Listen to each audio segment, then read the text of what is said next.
উপস্থিত আছেন ভক্ত সজ্জন, তাদের রাতুল চরণে আমার অনন্ত কোটি ধন্যবাদ।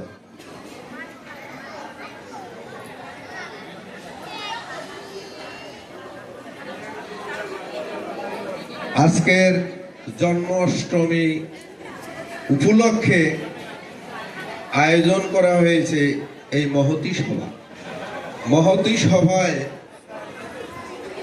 বিজ্ঞ প্রাজ্ঞ ভক্তমণ্ডলী যারা আছেন, তারা এই আমাদের অনুষ্ঠানমালায় বিকালে রেলির পর থেকে অনুষ্ঠানমালা সুন্দরভাবে পরিচালনা করে আসছেন। এখন একটু ভাগবতীয় কথা বলছেন। শাস্ত্রে বলছে সাধুসঙ্গ সাধুসঙ্গ সর্বশাস্ত্রে সার, সাধুসঙ্গ ল মাত্র সর্বসিদ্ধি হয়। হরিনামের এমনি করুণা, কয়লা হৃদয় গলে তস্কর হয় সাধু। কে কখন সাধু হবে তা কিন্তু বলা যায় না। তাই হরিনামের যদি করুণা হয়, ভক্তের যদি আগমন হয়, তাইলেই সাধু সঙ্গ হয়। তাই গুরুদেব বলছেন কি, তোমরা ভক্ত সঙ্গ করো। ভক্ত সঙ্গে মাধ্যমে আমার মনের দুর্বৃত মানে যে আমাদের কালিমা, একে অন্যকে আমরা ভালোবাসি না, একে দেখলে আমরা জয় রাধেশ্যাম বলি না, আত্ম অহংকার।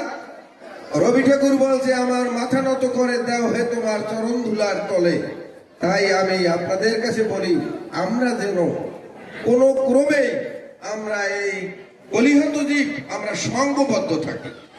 যদি আমরা সঙ্গ করতে সুন্দর মতন পারি, তাইলে আমাদের এই মনের কালিমা দূরীভূত হয়ে যাবে। তাই আপনাদের কাছে আমি বলি, আমাদের এখানে অনেক দূর দূরান্ত থেকে, ঢাকা থেকে পর্যন্ত কুমিল্লা দেবিদ্যার অনেক আশ্রমের ভক্তমহল আসছেন। তাই আমি তাদের কাছে বলি যে আমরা যে যেখানে আসি, আসো অনল অনিলে চিরনা ভনিলে, ভূদার সলিলে গহনে, আসো পিঠপিলতায় জলদেরও গায়ে, শশীতেরও গায়ে তফনে, আমি নয়নে বসনো বাঁধিয়া, মরিগো আধারে কাঁদিয়া। কিন্তু আমরা যদি গুরুদেবের ধ্যান অর্চনা, কারণ পূজায় শ্রেষ্ঠ যদি গুরু পূজা হয়ে থাকে, তাহলে আমাদের গুরুগত মন হওয়া উচিত।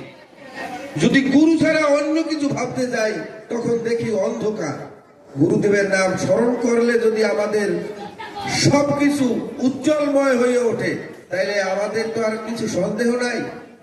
আমি আমাদের ভাইদেরকে বলি যে আমরা কোন নৌকায় উঠেছি, সেই নৌকাখানা যেন আমাদের ঠিক থাকে। আমরা অনেকেই আমাদের গুরু ভাইরা অনেক পথে যাচ্ছে, আসলে কিন্তু জিনিস বোঝে না যে ফকির লালন বলছে হাতের কাছে ভরা কলস পিপাসা মিটল না।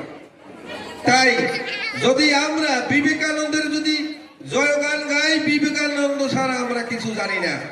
গুরুদেব বলছে তোমরা আমা পর্যন্ত আসো, তারপর বাকিটুকু তার। গতদিন বিশ্বনাথ দা সুন্দর কথা বলে গেছেন, জীবাত্মা এবং পরমাত্মার সঙ্গে সম্বন্ধ পাতাইতে বলছে। তাই জীবাত্মার সঙ্গে যদি আমাদের পরমাত্মার সঙ্গে যদি মিলন ঘটায়, তাইলে কিন্তু বাহ্যিকে আর আমাদের কোনো কারো সঙ্গে দেশ থাকবে না। তাই আলোচনা পর্বে ভাগবতীয় কথা বলছেন। ভাগবত একমাত্র রায় রামানন্দের উপাখ্যানের কথা দাদা বলে গেছেন। তাই রায় রামানন্দের কথা বলছে, মহাপ্রভু পাঠাইছে রায় রামানন্দের কাছে, কয় ইহু বাহ্য আর বলছে, যা বলছে তারপরও আরো বলছে ইহু বাহ্য আর। তাই আমরা যদি গুরুদেবকে ধ্যানে জ্ঞানে যদি আমরা দেখি, গুরুদেব বলছে 30 ঘন্টা গায়ত্রী জপ করলে অভাব অনটন থাকবে না। আমরা সংসারী মানুষ, গুরুদেব সংসারীদের জন্য এই আশ্রমখানা করে গেছেন, বিভিন্ন জায়গায় আশ্রম করে গেছেন। গুরুদেব যদি মনে করতেন যে সন্ন্যাসী, সে পাহাড়েও থাকতে পারতেন, বৃন্দাবন ব্রজ ধামে থাকতে পারতেন, কিন্তু সে আমাদেরকে ভালোবাসে, তাই আমাদের মাঝে আছে। তাই আপনাদের কাছে বলি, আমাদের যারা গুরুগত মন আছে, কিছু মানুষের গুরুগত মন, জীবনে অনেক সঙ্গ করছি, কিন্তু আমার গুরু ভাইকে সঙ্গে সঙ্গ করে দেখছি যে আসলে যে গুরুগত মন, গুরুদেব কত ভালোবাসে তারা। এই যে মায়েরা আছে কত ভালোবাসে। কাঠালে এক দিদি গুরুদেব দেহত্যাগ করছে, এই কথা শুনিয়ে সে প্রাণ ত্যাগ করছে। আপনি মনে করেন যে মায়েরা কত কাঠি ভালোবাসে গুরুদেবকে। এই জন্য বলছে আত্মসুখ রাহি কুপিকার, কৃষ্ণ সুখ লাগি করি সঙ্গম বিহার। তাই যদি ভগবানকে যদি আমরা ভালোবাসতে পারি, সেই রকম গুরুদেবকে যদি ভালোবাসতে পারি, আর আমাদের জীবনে কিছু চাওয়া পাওয়া নাই। শুধু কি ধ্যানমূলক গুরুর মূর্তি, পূজামূলক গুরুর পদ, মন্ত্রমূলক গুরুর বাক্য, মুখ্যমূলক গুরুর কৃপা। গুরুর কৃপা ভিন্ন আর কিছু নয়। পূজায় শ্রেষ্ঠ গুরু পূজা। কালী পূজা, দুর্গা পূজা, শীতলা পূজা, যত পূজা আছে এর মধ্যে শ্রেষ্ঠ পূজা আগে পূজা করে গুরুর পূজা। যে যার গুরুর পূজা করে। তাই আমরাও সেইভাবে, গুরুদেব অনেকে বলছে যে দেহত্যাগ করছে, কই তার চেয়ে অলক্ষে বেশি কাজ করে গুরুদেবের। আপনারা মন্দিরে আসিয়া গুরুদেবের কাছে বললে যাইবেন যে গুরুদেব আমার এই জন্য, এই দুর্দশার জন্য কেটে যায়, দেখবেন সেই দুর্দশা নাই। ভক্তের কৃপায় তা পায়ের মাথায় আসে, পায়ের তলার থেকে লেবে যায়। তাই আমাদের একনিষ্ঠ হইতে হবে যে কোথায় আছি, কোথায় গুরুর বাস, কোথায় কি।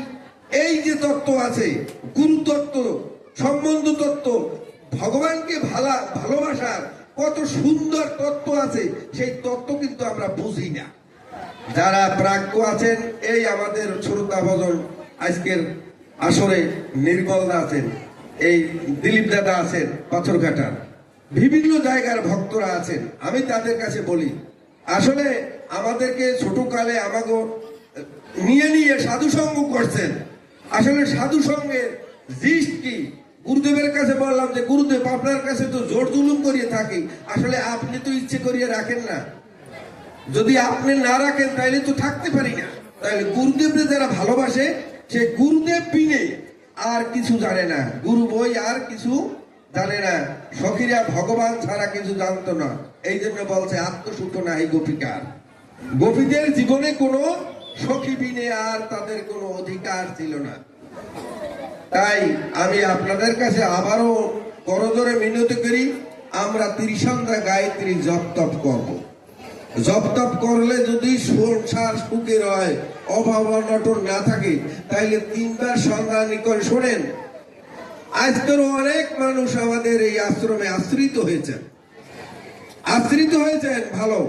তাদের কাছে বলবেন আমরা যেন ত্রিসন্ধ্যা গায়ত্রীতে অঙ্গীকার করে যাই যে আমরা ত্রিসন্ধ্যা গায়ত্রী জপ তপ করবো, তাইলে আমাদের অভাব অনটন থাকবে না। আমাদের সার বুঝ এক কথায় এক গান, যে সন্ধ্যা গায়ত্রী যদি করলে আমাদের অভাব অনটন দূরে যায়, তাইলে আমরা কেন সন্ধ্যান্বিক করবো না?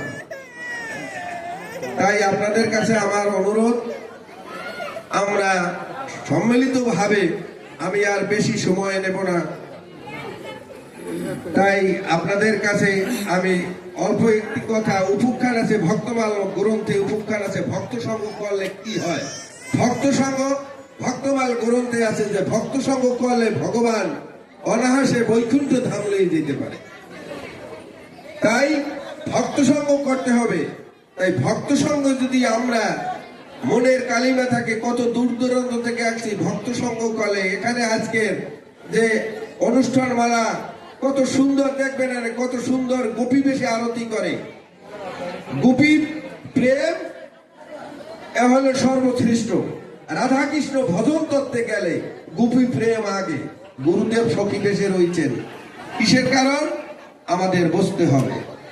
তাই আমরা যদি ভজন রাজ্যে যাই, তাইলে বোঝা যাবে এই জিনিস বড় দুর্লভ জিনিস।